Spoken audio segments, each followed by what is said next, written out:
Chat GPT వాడేటప్పుడు ఎప్పుడైనా అనిపించిందా అసలిది ఎలా పని చేస్తుందని? మనం ఆ సెండ్ బటన్ నొక్కగానే తెర వెనుక ఏం జరుగుతుందో తెలుసా? ఓ అద్భుతమైన ప్రయాణముంటుంది. ఆ ప్రయాణం గురించే ఈరోజు మనం తెలుసుకోబోతున్నాం. అవును, మనమేదైనా ప్రశ్న అడిగామంటే చాలు, క్షణాల్లో జవాబు మన ముందుంటుంది.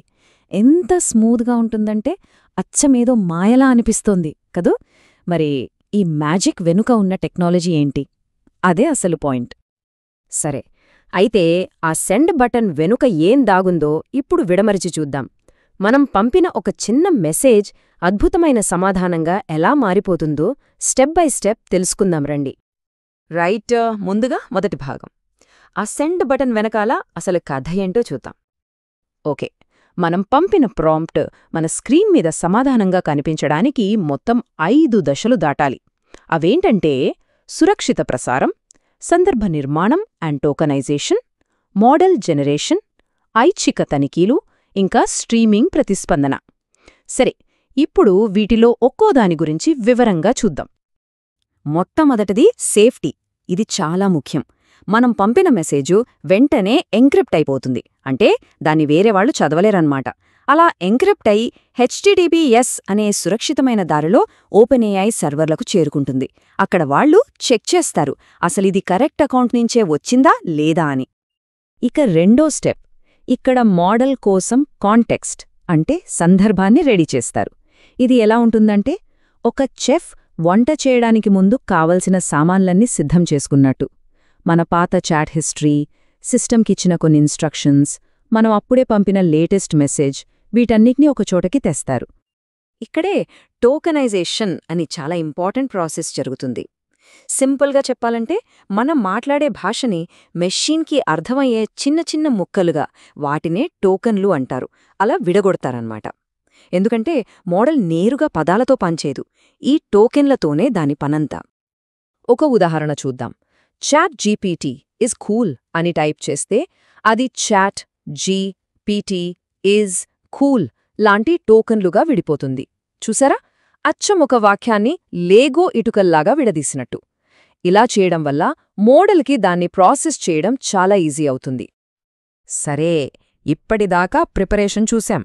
ఇక రెండో భాగం, అసలు సిసలైన ప్రిడిక్షన్ ఇంజిన్ లోపలికి వెళ్దాం. అదేనండి ట్రాన్స్ఫార్మర్ మోడల్. దీని పనితీరుని అర్థం చేసుకోవాలంటే మన ఫోన్లో ఉండే ఆటో కంప్లీట్ ఫీచర్ ఉంది కదా, దానికంటే ఎన్నో రెట్లు పవర్ఫుల్ వర్షన్ అనుకోవచ్చు.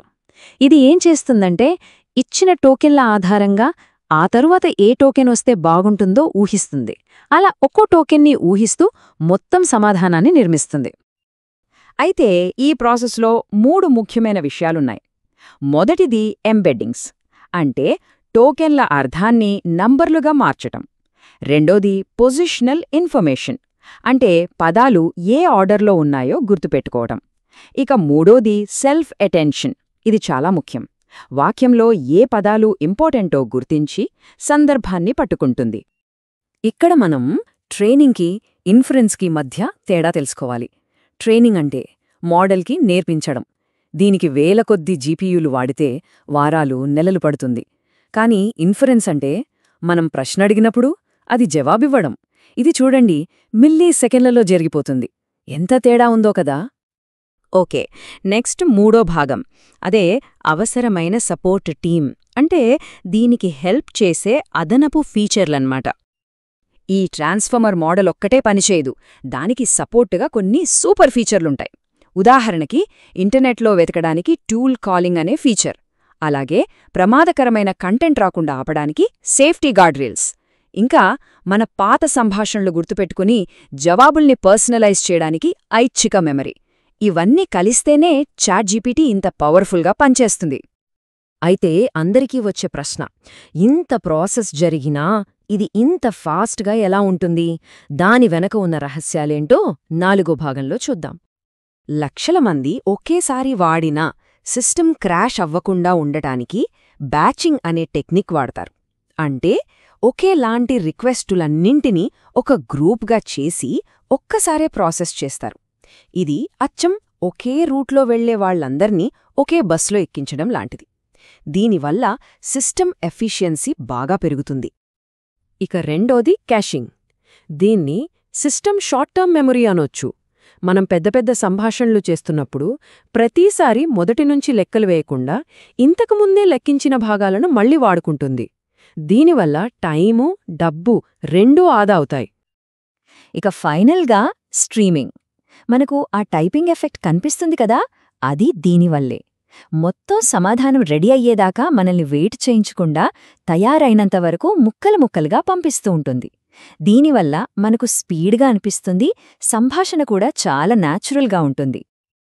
చూశారుగా, మనకు చాలా సింపుల్గా మ్యాజిక్లా అనిపించే ఈ అనుభవం వెనుక ఎంత కాంప్లెక్స్, ఎంత పక్కాగా డిజైన్ చేసిన ప్రాసెస్ ఉందో. ఇది నిజంగా మాయ కాదు, ఇదొక అద్భుతమైన ఇంజనీరింగ్ విజయం. మరి ఇప్పుడు ఈ ప్రాసెస్ అంతా తెలుసుకున్నాక ఆర్టిఫిషియల్ ఇంటెలిజెన్స్ ఒక మాయాజాలంలా కాకుండా మన చేతిలో ఉన్న ఒక శక్తివంతమైన టూల్లా, ఒక సాధనంలా అనిపిస్తుందా? ఒకసారి ఆలోచించండి.